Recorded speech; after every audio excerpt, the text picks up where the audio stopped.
Assalamualaikum warahmatullahi wabarakatuh. Jadi pertemuan hari ini kita akan membahas negasi.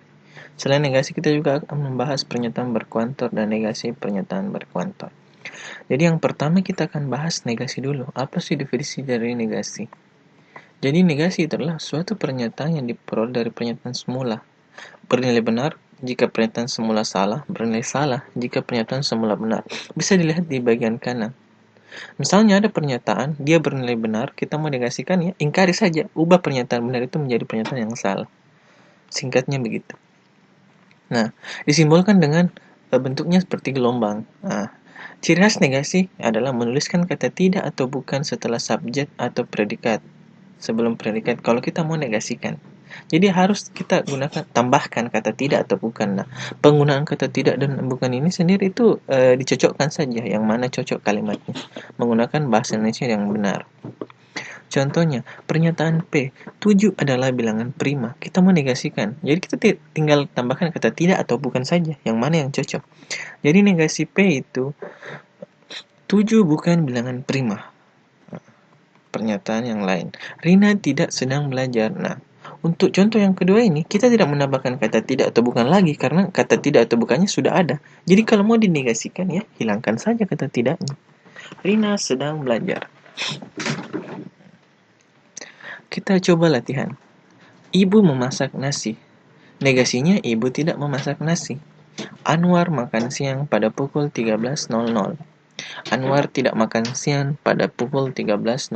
Bisa juga menggunakan kata bukan. Anwar makan siang bukan pada pukul 13.00. Nah, kita coba kerana matematika. X sama dengan 3. Jadi negasinya tinggal ubah. X tidak sama dengan 3. Nah, X lebih dari 6. Nah, untuk soal yang ini, kalau mau uraikan, pakai garis bilangan. Sebentar kita uraikan. Negasinya, X kurang dari atau sama dengan 6. Bagaimana cara mendapatkan negasi ini? Nah, kita pakai garis bilangan. 4, 5, 6, dan seterusnya. Perhatikan soalnya. X lebih dari 6. Artinya di sini 6 tidak termasuk dalam himpunannya karena dia lebih dari 6. Jadi arahnya ke kanan, tapi 6-nya tidak masuk karena lebih dari 6. Dia masuk kalau ada tanda garis bawahnya atau tanda sama dengannya. Jadi bagaimana cara menegasikannya? Ya lawannya, arahnya kan tadi ke kanan. Jadi kalau mau dinegasikan, arahkan sebaliknya, berarti arahnya ke kiri. 6-nya tadi tidak masuk, sekarang 6-nya masuk. Jadi arahnya ke kiri. Jadi itu cara mendapatkan negasinya.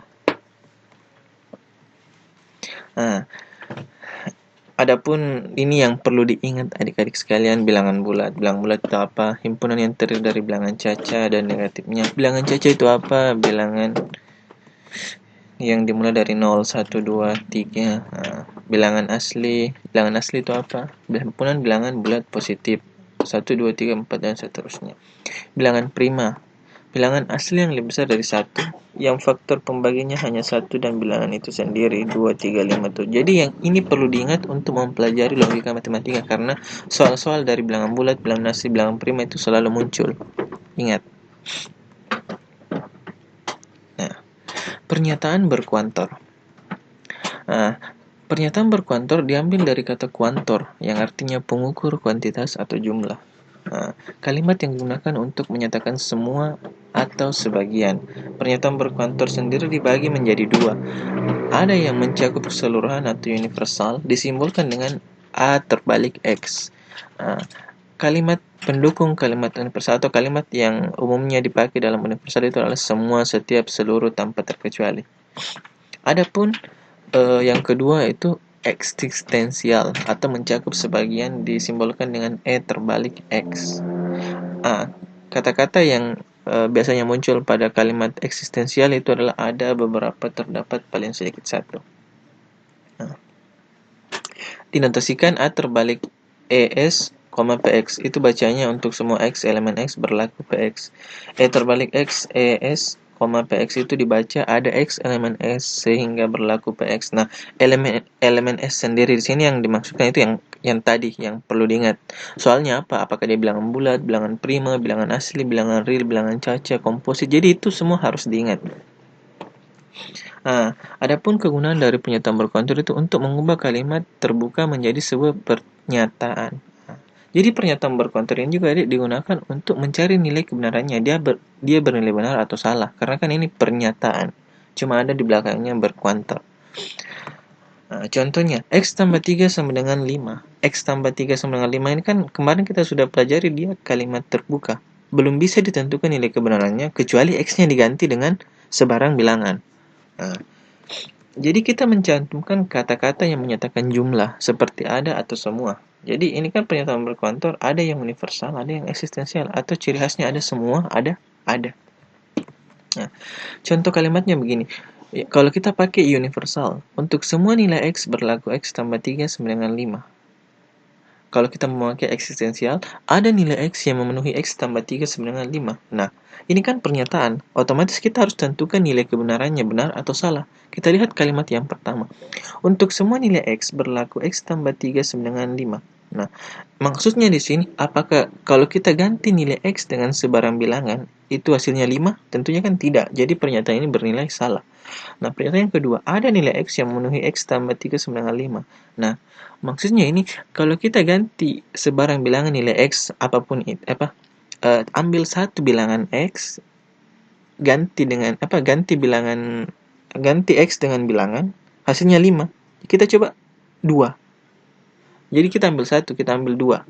2 tambah 3 sama dengan 5. Berarti pernyataan ini benar. Karena ada itu kan tidak mencakup keseluruhan. Ada itu bisa berarti 1. Jadi pernyataan yang di atas tadi salah, pernyataan yang di bawah benar. Nah, ini contoh membedakan kuantor universal dan eksistensial. Bisa dicatat ataupun di screenshot. Lebih baiknya sih dicatat.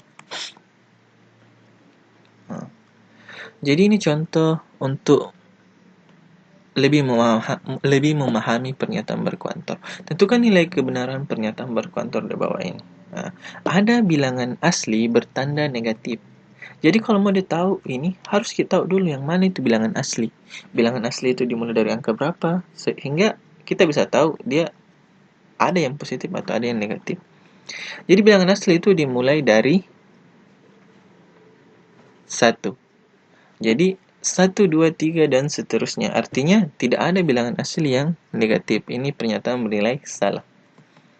Ada himpunan tidak beranggota. Jadi ini materi himpunan. Ada himpunan tidak beranggota. Ini pernyataan yang bernilai benar karena ada himpunan kosong. Semua bilangan prima habis dibagi 2. Jadi harus tahu dulu yang mana itu bilangan prima, yang mana bilangannya. Jadi bilangan prima dimulai dengan angka 2, 3, 5, 7, dan seterusnya. Nah, di sini kan dia bilang semua. Otomatis semua bilangan prima itu habis dibagi 2. Nah, nyatanya kan tidak semua. Hanya beberapa yang bisa habis dibagi 2.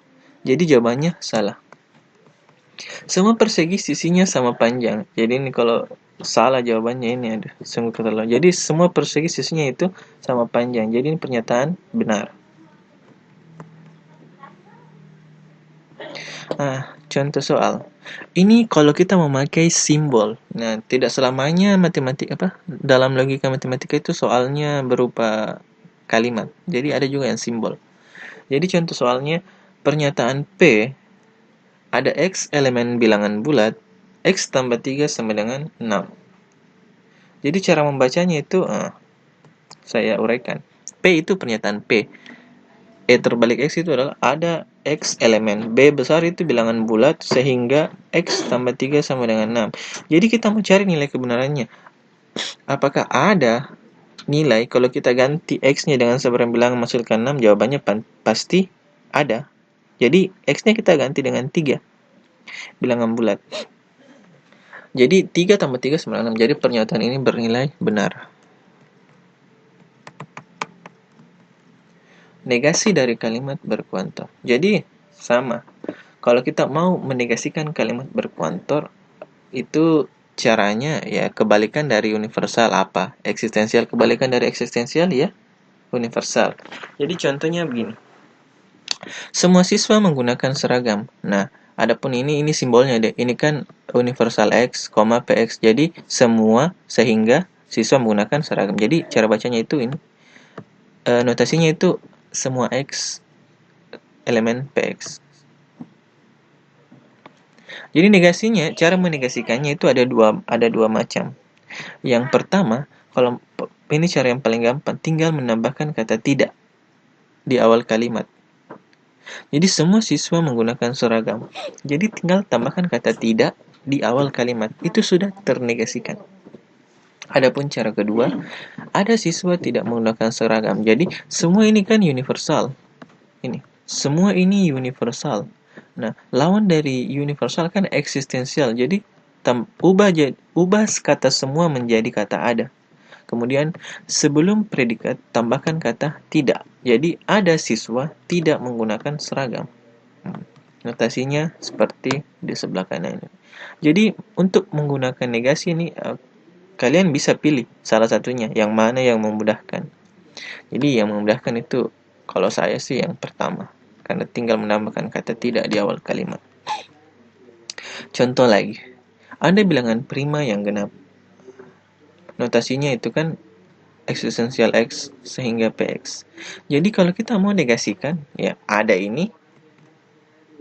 Nah, tinggal tambahkan kata tidak di awal kalimat. Cara pertama. Cara kedua, nah, ada ini kan lawannya semua. Jadi ubah ada menjadi semua, kemudian sebelum predikat tambahkan kata tidak.